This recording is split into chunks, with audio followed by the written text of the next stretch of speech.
Hello, guys, and welcome to the 101 Dalmatian Street podcast. I'm Zibboyeye, where just Zib is fine. And I'm Aleu Borks. Soon I'll do something. Well, soon been like 2 months since our last part, and Yeah. I still haven't even watched my Alpha and Omega accidental copy yet, so already behind on that. It's just part of the backlogs. Yeah. Okay. So, what are we talking about today? We're talking about the season finale for 101 Dalmatian Street. Oh yeah, that did happen, and that is why I'm here today Yes. as a voice. So the season finale was a four-parter, technically, something that I think not really a lot of people really expected. I think everyone expected it to be a two-parter, which you could sort of argue it is, but they premiered as like 4 episodes.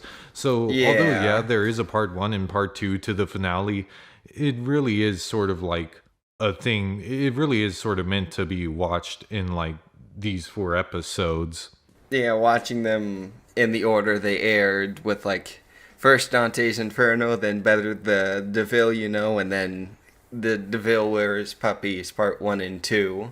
Oh, good. I only remembered the name for Dante's Inferno. Well, okay. How about we get right into it? So Dante's Inferno. Probably the second best out of all 4. Oh, Like, I'm a bit. Okay, let's get to opinions after. How about what the plot summary is? So essentially, the plot of Dante's Inferno. I can make a reference to the game. I haven't played it.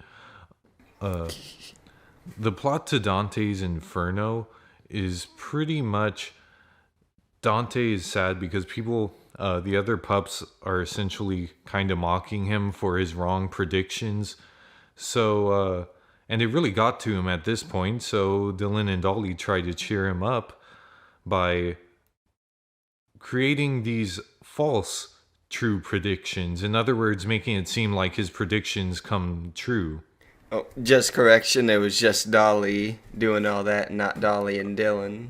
Oh yeah. And then what happens is Dante makes another quote unquote prediction in that he sees Hunter, or rather his cat, and Hunter pretty much hijacks the script, and it becomes more of a Hunter episode than a Dante episode at that point. Yeah. But he's back, so I guess it's probably good to talk about Hunter at least a little bit. You want to handle that? He went feral. He just absolutely, like, being stuck in the container for 6 months. He just started acting like a dog, and that was like one of the funniest things to see. I think that was like really cool because I think everyone sort of expected a redemption arc. I think the biggest question was when. I was really worried that would be because season 1 was wait, is it spoilers to say he gets redeemed? I mean, this is gonna be like heavy with spoilers, so you better like, Okay. put that as a disclaimer. Okay, fair enough. But yeah, I think, and this is essentially like a bigger part of his redemption arc, but I think, or rather, I guess you could say the beginning of it. But I think I will hold off on explaining how it plays into on how they pull it off until we get to the episodes where his redemption arc, like pretty much, it's the climax of his redemption arc. So, but as of now, Hunter's just a villain in this episode, but he still like thinks he's a dog. He thinks he's a dog now, and can understand them. Although you'd think that would be given. I thought that would have been given a bigger point. A lot of people are confused on if he really can understand them, but now I'm pretty certain he does. Yeah, because like when Disney and Easy call him Mr. Funny face, he Yeah, responds he with "I am not responds to it. funny," and it's But like, like no one wow, no you one is can. like no one is like, wow, you can understand, and even he's not like, wow, I can understand. So I'm It's sort sweet. of like It's well, the only one that did that was Dante, but even then, no one else Dante. acknowledged it. It's a bit weird because even in Dylan's first encounter with him, he says Dylan is like, wow, you can understand me. And at that point, that was sort of where people were like, can he understand him? But I just interpreted it more as just like a coincidence that got Dylan to trust him. So it's sort of like an unfortunate coincidence. That, and I think it just makes more sense now that he can understand them, since he sort of became more dog-like, that it would make more sense now. But it sort of makes Yeah. you question, wait, could he always do that? Is in London we have a problem? Does he is that did he always have that ability, or was that just a coincidence? Does he only have that ability now? I'm certain he I does now, but it sort of made me question when I I'm think he. Oh, sorry.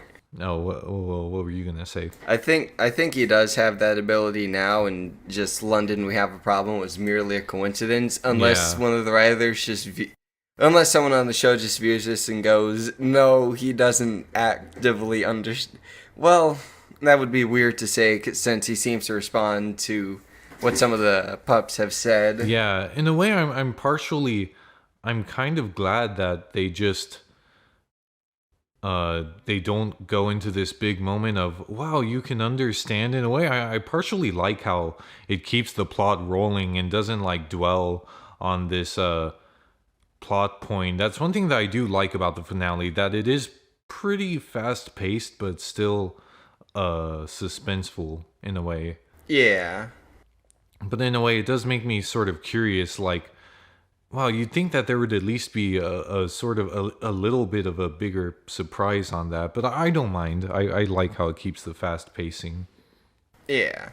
Also, seeing Dante just like be overly excited as like everyone's having a panic attack, yet Dante's just happy and dancing as his Yeah, predictions are true. That was a good funny that was moment. the best part.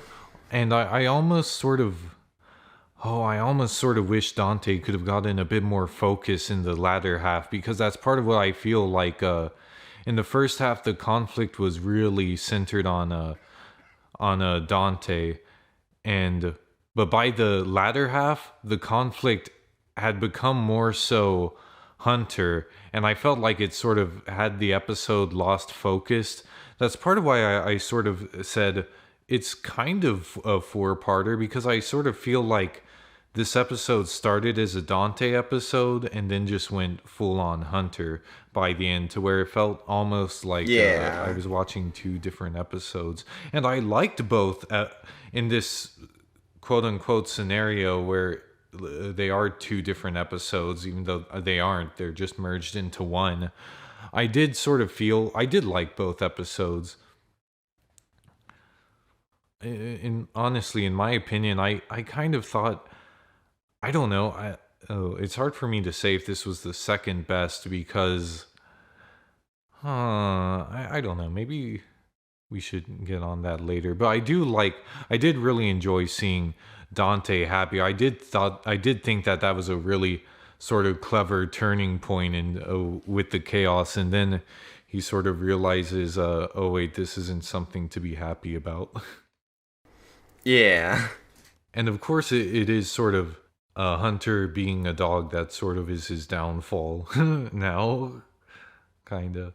That's pretty much my biggest thing with the episode, is that it feels a bit unfocused, but I do like both parts of it, and it is a pretty good lead-in into the next episode. I just thought that Yeah.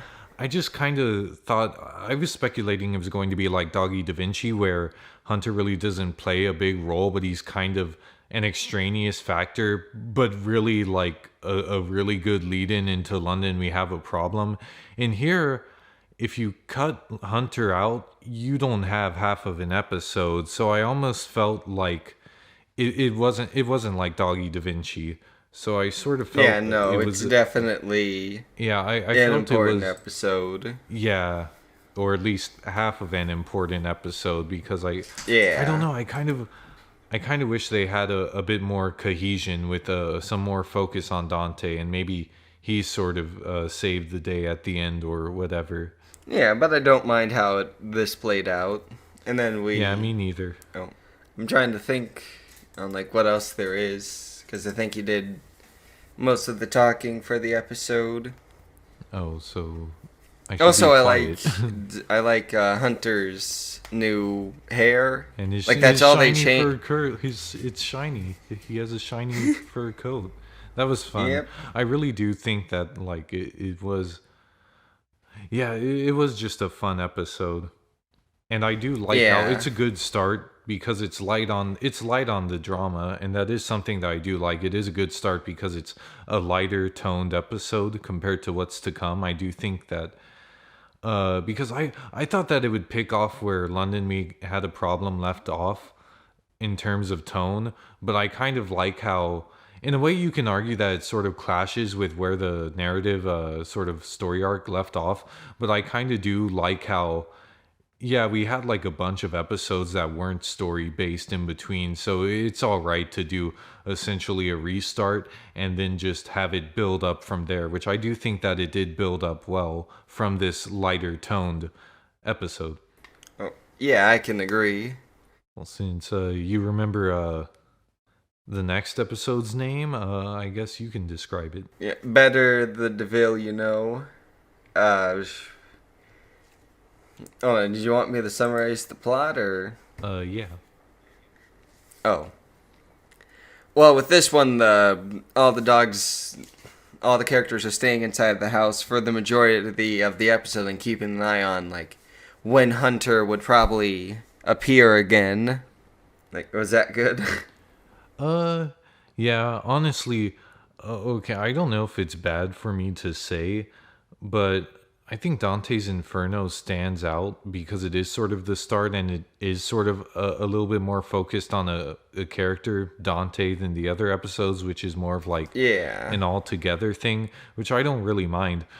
But and this is going to sound like a bad thing, but it's really not. I think the last three episodes blend into each other, which isn't a bad thing because I think it's sort of that's how why it works so well as a sort of three-parter. Why I think they go so well into each other.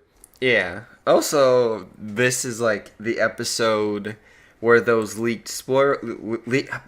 I can't speak. Where those leaked storyboards came from, and it's like that was back in June or July. I think early June actually. So it's like I wasn't there then, but yeah, I heard about those. I could probably look at that. At least Look that up one thing, easily. one thing at least about the leaks is that they didn't really show Hunter. They just showed the suit. So I guess at least not everything was spoiled. Well, you can see like you could Hunter's still hands tell. with the gloves. Yeah, yeah. But I do. What's interesting is that I think in the leaked storyboard it was Dawkins that we saw being put in the bag, but like once the episode actually airs, it was actually Diesel. Oh yeah. Or wait, what bag? Maybe we should describe more of the episode. Oh right, yeah. No.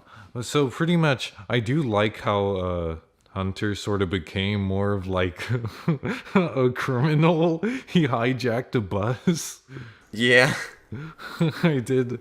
I was really like, oh, okay, this is getting more. I do like how, because at first it does sort of start off like, oh, wait, yeah, I guess he should be arrested by the end of it.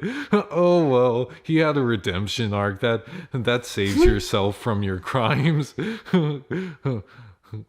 Well, I guess you tied up a bus driver and stole his bus, but you kind of had a redemption arc, so I guess no jail time for you. But yeah, I did like how intense it got, because it starts off and it's sort of slapsticky, which I do like.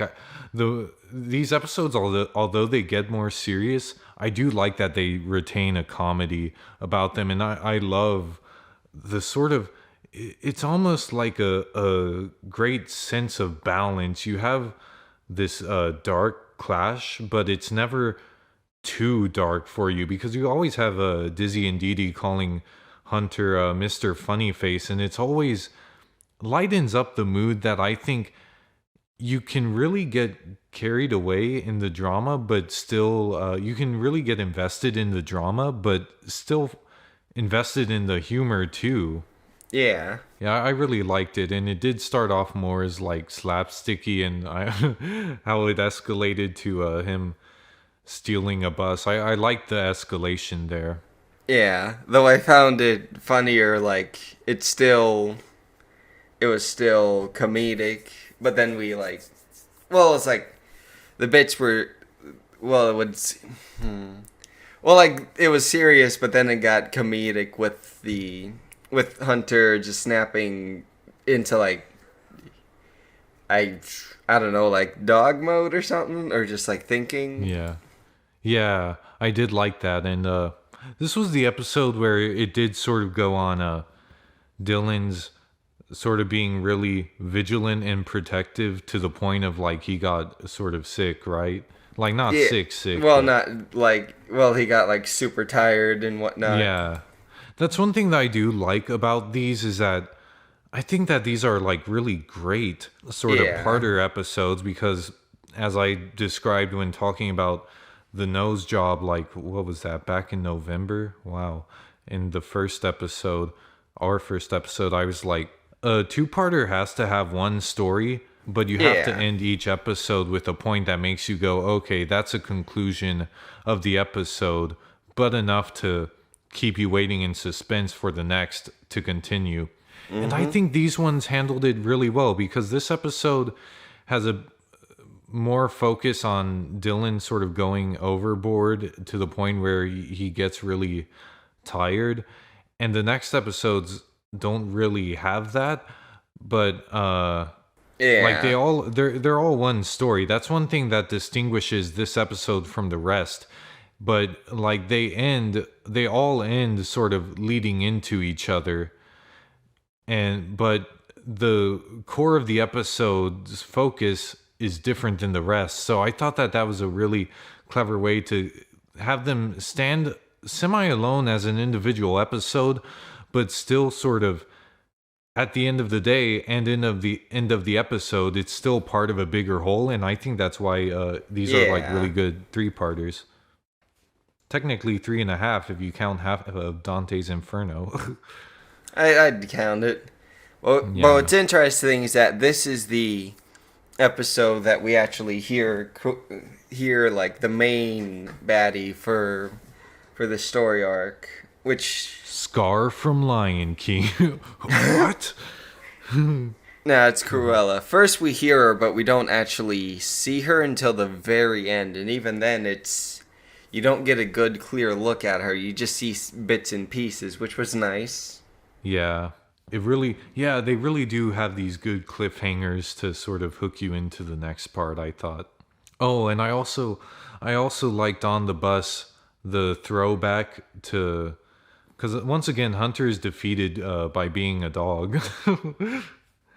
And like what's it? They hit a squeaky toy, and then like it's sort of like his he snaps into dog mode. Yeah. I guess. And that's one thing that I was sort of like, wow, throwback to the first episode when like Dylan gives Hunter belly rubs. I was like, oh, that's from the first episode. It's a throwback. Yeah. Take that, everyone who calls it filler. Oh yeah, by the way, these episodes weren't filler. Yeah, of Actually, course. none are. None are. Yeah, filler the show. because it's Big spoilers with, well, like, not getting into specifics, but like with the end of the second two-parter, it's like you can tell that, oh yeah, the status quo is going to remain as it was in season 1. So obviously it's not going to get any more story heavy than it already was. Yeah. Well, even then, that's like, it's super light. Yeah. I do like how they really did. They were like, okay, we're halfway through the series. Let's just have some fun. And they had like a huge, like, not even, Hunter didn't even cameo once. Like, Nope. just like, we're just having fun. Like, none of this story stuff. Yeah. Not that it was really that bothersome. I think that they really handled it well. Yeah, they handled the tone for the series very well. But yeah, I really did like the escalation while it was still like comedic. And this is where I think Hunter, it's really strange how at the end of it, he gets simultaneously like worse and steals a bus. Yet he becomes like more endearing and like more likable and Yeah. like more of a unique character. I thought that that was done really well and sort of I thought that that's sort of, he's sort of like the embodiment of how I think they really handled the tone well. It's not a clash of comedy and dark, it's a real balance. And him sort of being a dog is like a bigger part of the sort of plot, but it's also like funny. It plays to Yeah. both sides, and that's what I think is part of what makes the balance good. Yeah. Also, the bits where we see Dylan like getting, like foiling Hunter's plans, trying to get the pups, was also nice to watch. It had a nice tone of comedy and all that. Yeah. All right, I think it's better we get to like the next episode, and this is like Yeah. a two-parter. The finale is The Devil Wears Puppies. And, oh my god, Zombies 2 in 6 days?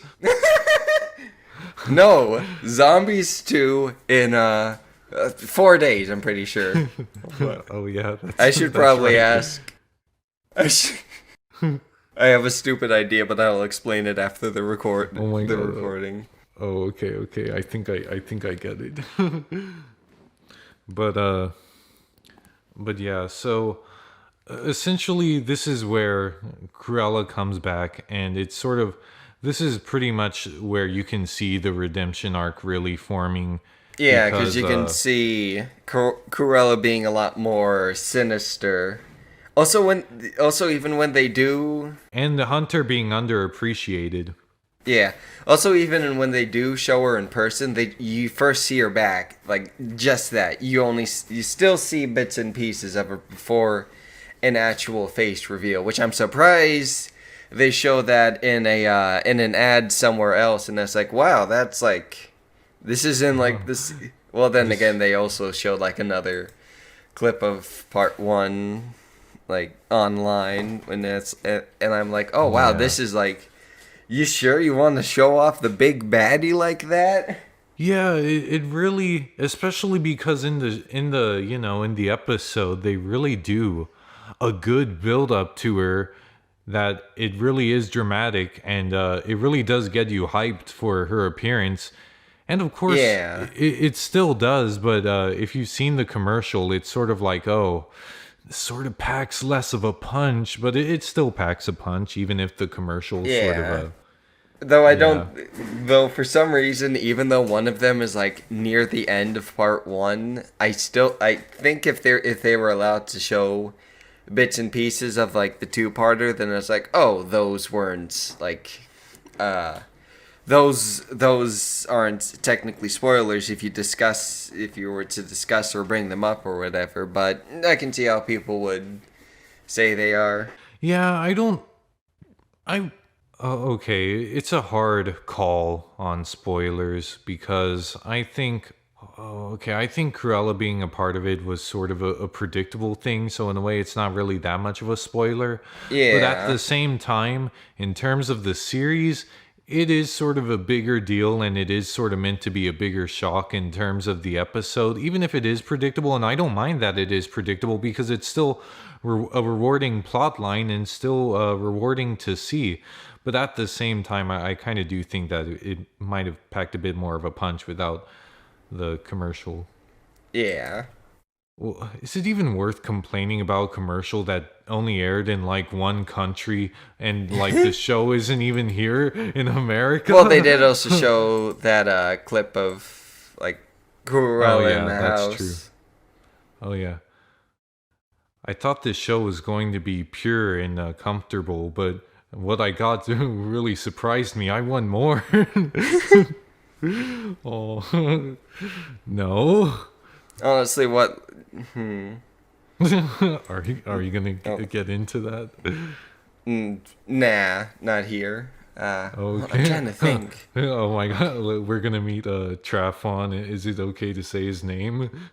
I think it's fine, but I think, Oh, okay. but I We're think gonna meet I feel meet like, all those people not here, not on this podcast. Just see them like the later. show, Take it the show outside. does get serious, but only in about 5 episodes in total for like people that only care about like story arcs or whatever. So I feel, Yeah. Okay. Okay. I think it's better to sort of give some context. Some people did tweet, "Oh my God, story," and then I'm sort of worried more people will go into the series expecting story when really that's not what it's about. yeah, Okay, so about the episode, this is when Cruella shows up, and that's pretty much it. It's pretty much trying to flush the puppies out of the house through various scenarios, and then she finally gets to take them, and it goes into this big chase. Well, maybe we'll describe the first part about it. I do like I did think that it was really build up, and I did like that it was almost sort of like an espionage sort of a tampering with it. yeah. And I like the bits where they showed like the original, like just stills of the original movie, only about like 4 of them in total, and that's like, oh, you actually recaptured those perfectly. Well, not like Yeah, and perfectly. the art style, It's in its own style, but you can tell that. yeah, it's like an adaptation. Yeah, I almost feel I do like the episode because it is really dramatic, and we do get a sort of Cruella fight scene with the parents, and I did Yeah. like that. I'd say that this was the most action packed episode. honestly, me just almost- like you expect Cruella to be much older and probably not have much strength, but no, she just grabs Doug and then just throws him across the room. It's like, Jesus Christ, woman, how strong Yeah. are you? Yeah, She yeeted him, and it, yeah, and I did poor like boy got abused in like the second part. Though, Yeah. well, not like abused, but just like, oh, he's just like got hit a few times by the back of the car. Well, the trunk. Yeah, honestly, I don't have much to say about the first part as much as it's a really good build up, and it like, but I kind of think the payoff is where we have more to say. I'd say I think so. I don't know how much I have to say about the first part. You? Yeah, I like the bits of comedy in it, and I did like that. Oh yeah, that's the window gag. Yeah, the show, like these two-parters still have their comedic bits, like I mentioned with the Doug being hit by the back of the trunk with in the second part. That was more so for like comedic purposes. I think the comedy, I think I realized that there's sort of a little relationship between the comedy and drama that they really do well. When it's lighter, they can dwell on the comedy a bit more, but when it's dramatic, the comedy is really fast paced, so much that by the time you laugh, the joke's over and you're right back Yeah. into the action. And I think that's just a really clever way to have a joke, but still have it be something you're invested into, and like still feel suspense that you don't get caught up in the humor. Like by the time you laugh, you're already back into suspense. Yeah. And I do think, I forget if this is part 2, but I do like how Clarissa had a sort of heroic moment. And I do think it added depth as her character, because otherwise she is sort of like really often a villain. But I do like that even she has a heroic moment. Yeah. But I In think that that's she because she tries was to able save to. him. She was able to tell that something was up. So seeing like Doug and Delilah being put into the car, it's like, wait, something's going on here. Yeah, And like, I think that was my favorite moment because I really do think that was one of the, because otherwise Clarissa, yeah, she's a villain, but I think that this one really gave a different side of her character that really developed it well. I'd say she's more of an antagonist. Like she wants to just Yeah, like not a kind of villain. foil, Yeah, yeah. She just plays an mostly antagonistic foil, role or often. just doesn't want to live near the Dalmatians, but she Yeah. doesn't want to get them killed. Is the Yeah, thing. she's not really a villain. She's more so just annoyed. She doesn't really. Yeah. Yeah, she's an antagonist, but villain probably isn't the right word. I'd say. No, I do want to bring up like with the character Cruella, she's written well, and it's like, oh, this is the perfect characterization for this story and universe. But I feel her voice actress it needs more work. I kind of felt it too, because yeah, I don't know how to say, but I kind of felt that too. I think she has like she can get to like where it's like, okay, yeah, I can see how this sounds like a much older Cruella, but then like at bits it's like you sound weird here. Yeah, I get that. It does sort of sound like, I feel like it might just be because I've heard her voice somewhere before, but it does sound, oh, I don't know. Yeah, there is something where I sort of I'm feel like, guessing I'm guessing with you I'm guessing it's more familiar to you so it sounds a bit more off. maybe, I don't know. I can't really put my finger on it, but I get that. But Honestly, my I think, favorite part about her character is the design and like the animation. It's like, oh yeah, this is really good. yeah, really thin. Yeah, I think she's like that in the original too. Yeah, but this one is more like exaggerated. Yeah, but I honestly don't mind it. It's nice. Yeah, I like that.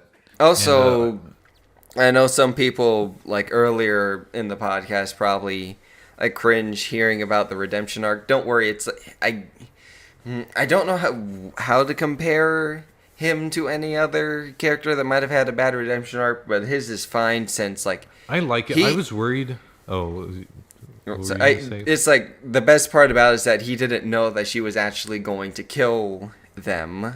He Yeah. just he probably figured it would have been other ways to get it and not like actively kill them. Yeah, I do think it does well to have you sympathize with Hunter, with him being a dog and then sort of seeing him mistreated, and that I do like how his redemption arc was handled. And I was really worried that because of how season one drug out Cruella throughout the whole season and questioning, oh, okay, is she there? Or at least that's what they were trying to do. I was really worried season two was going to be all around the redemption arc, and but Yeah. I'm glad all this season I'm glad this season it pretty much wrapped up every plot point. Like really it could end here. It could have, but I mean it's not. But what about Delgado? Who? Oh no, But yeah, I can see what you mean, even though, like, I think they said season 2 was confirmed. I'm not it sure. is it is, but I'm just saying that it really does wrap up nicely in it of itself.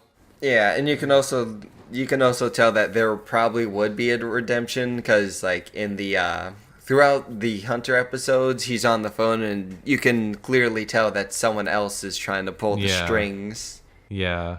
But yeah, I do like how Hunter's redemption arc is like quick, and he does like sort of he does help out and save the day at the end. I do like, I guess I'll talk about the climax. There's a lot of characters, and I did sort of feel like the canal crew were sort of inorganically sort of involved in that they just happened to be there and Yeah. grabbed on. But then, I don't mind again, it. like there is also quite a few characters from different episodes because I know, like the one girl that appeared at the end, she was in a girls' day out when she was gonna take Delilah and Dolly to Africa. Was it? Yeah, but I mean, like, she doesn't have that much screen time in it, though. But yeah, you're right. Yeah. It was a good sort of continuation of her sort of animal rights character.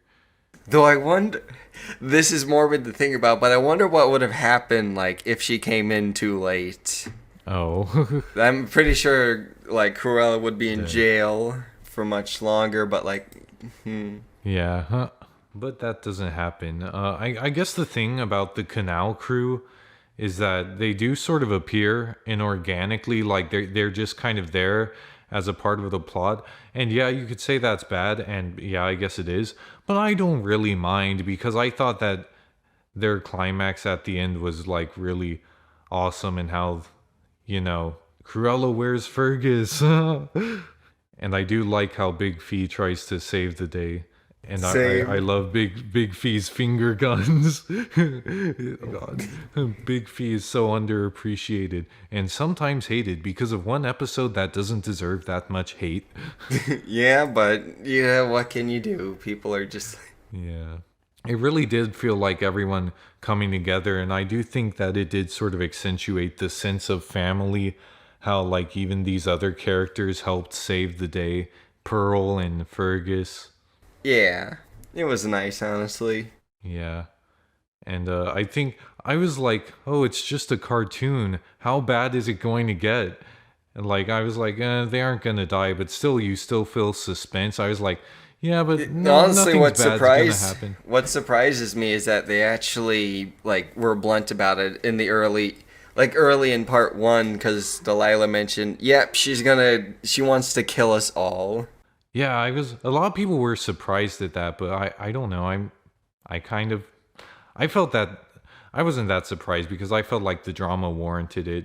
Yeah. Yeah, but I do get where the shock comes from. Now, what I was surprised at was I was like, oh, nothing's bad is gonna happen to any of the characters, right?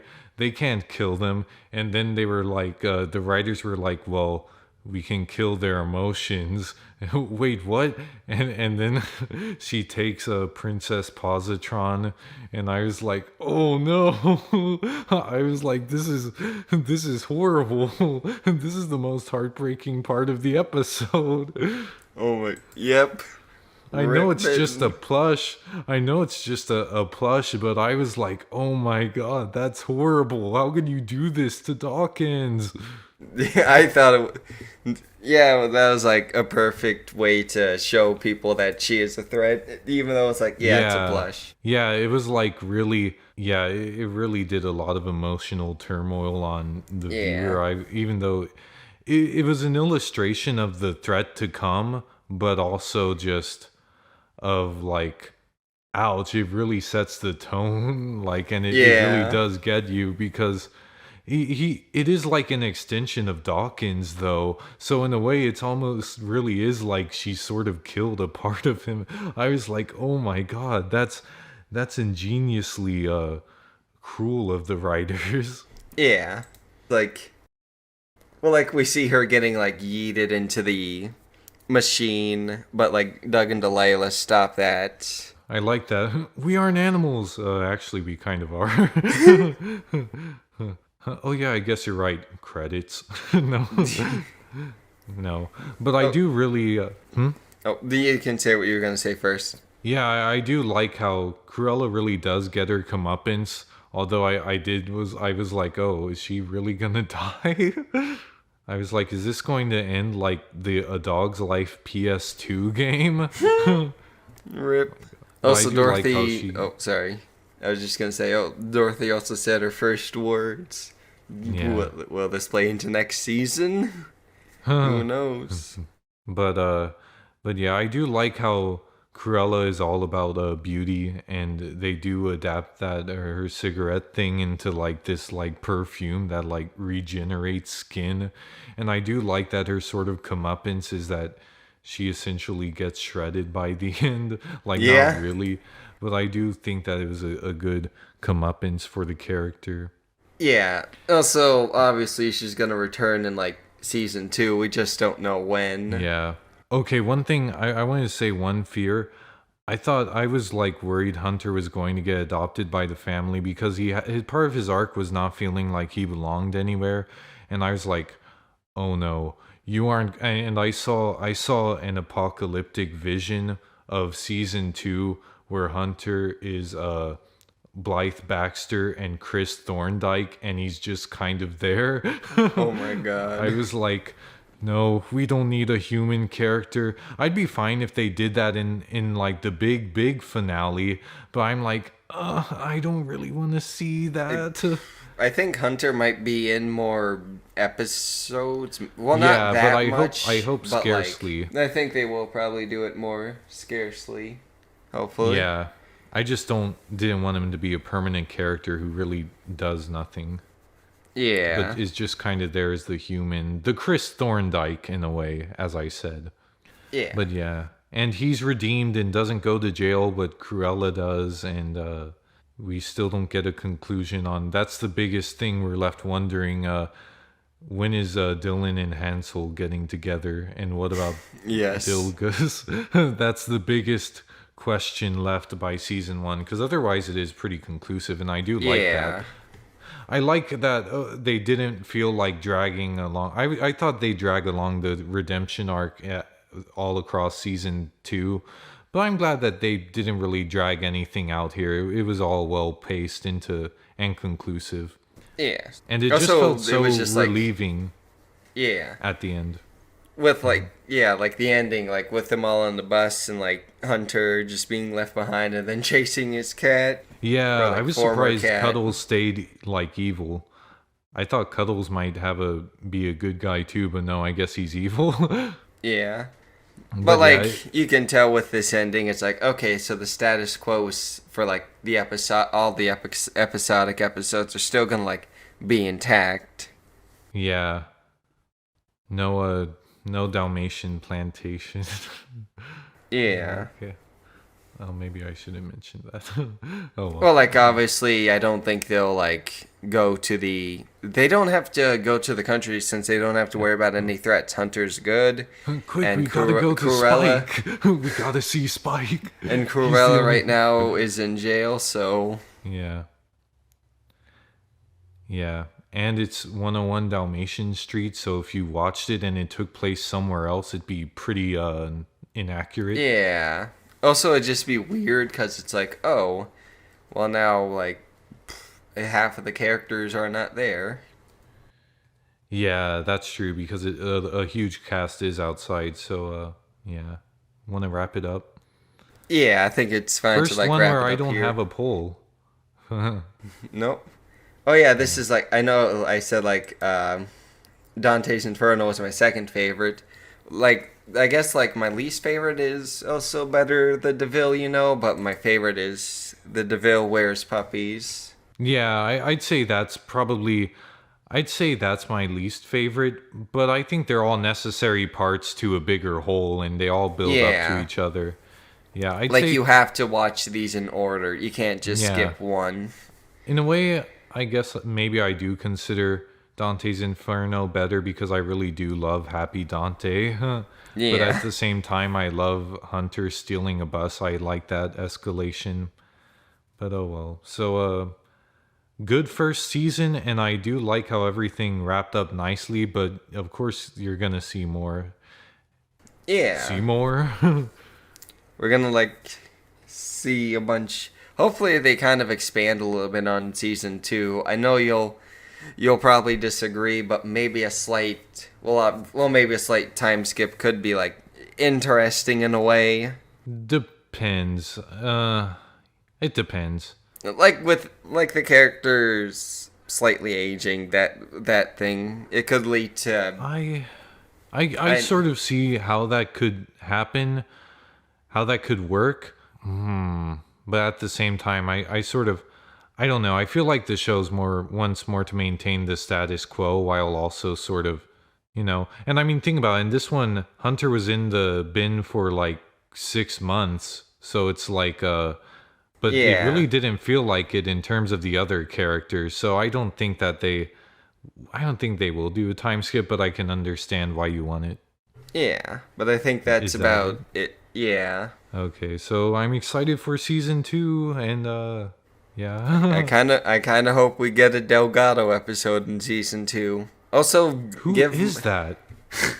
Also, give my boys the Dimitri trio. Yes, like yes, more. the Dimitris, and I'd like to see Dante get a more full episode where he gets all the focus. But that's exactly what I like about it. There's something you attach yourself to the characters. Yeah. And even if it's just a little appearance or a full episode or even just a few seconds, you're always happy to see them. So it's something that makes you want to keep going. So, yeah. Yeah. So that's it. Yep. Okay, I guess we'll probably watch the movie next time. Yep. But okay, for now that's it. Okay, so bye-bye. Later.